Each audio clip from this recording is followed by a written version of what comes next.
హాస్టల్ను సందర్శించి విద్యార్థినీల సమస్యలను అడిగి తెలుసుకున్న ఎంపీ మల్లు రవి జోగులాంబ గద్వాల జిల్లా కేంద్రంలోని బీసీ బాలికల వసతి గృహాన్ని Nagar Kurnool MP Mallu Ravi Gadwal ZP chairperson సరితతో కలిసి సందర్శించారు. హాస్టల్లో విద్యార్థినీల సమస్యలను ఎంపీ అడిగి తెలుసుకున్నారు. హాస్టల్లో విద్యార్థినీలకు పెడుతున్న అల్పాహారాన్ని మల్లు రవి పరిశీలించారు. హాస్టల్లో నెలకొన్న సమస్యలపై ఉన్నతాధికారులతో మాట్లాడి సమస్యలను తొందరలోనే పరిష్కరిస్తానని మల్లు రవి తెలిపారు. జిల్లా కేంద్రంలో పర్యటిస్తున్న MP Mallu Ravi O T stall వద్ద ఆగి టీ తాగి కొద్దిసేపు అక్కడ ఉన్న ప్రజలతో ముచ్చటించి సేద తీరారు.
బీసీ గర్ల్స్ హాస్టల్ని నేను మన జిల్లా పరిషత్ చైర్మన్ గారు జెడ్పీటీసీ సభ్యులు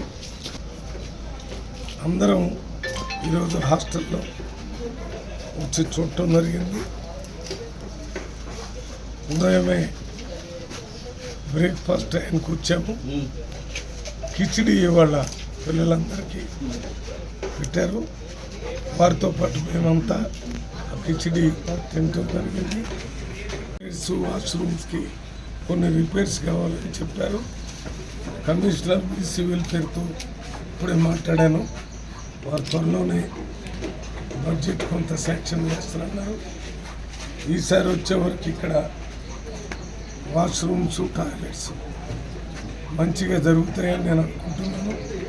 కమిషనర్ బడ్జెట్ రిలీజ్ చేయకపోతే మేమే వేరే సోర్సులో ఈ అవసరమైనటువంటి బడ్జెట్ని రిలీజ్ చేసి ఇక్కడ టాయిలెట్స్ వాష్రూమ్స్ బాగు చేయాలని అనుకుంటున్నాం.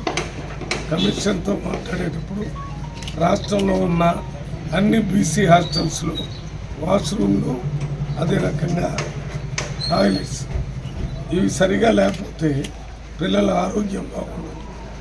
ప్రతి హాస్టల్లో కూడా వాష్రూమ్ టాయిలెట్స్ మంచిగా ఉంటే ఆ హాస్టల్ బాగున్నట్టు.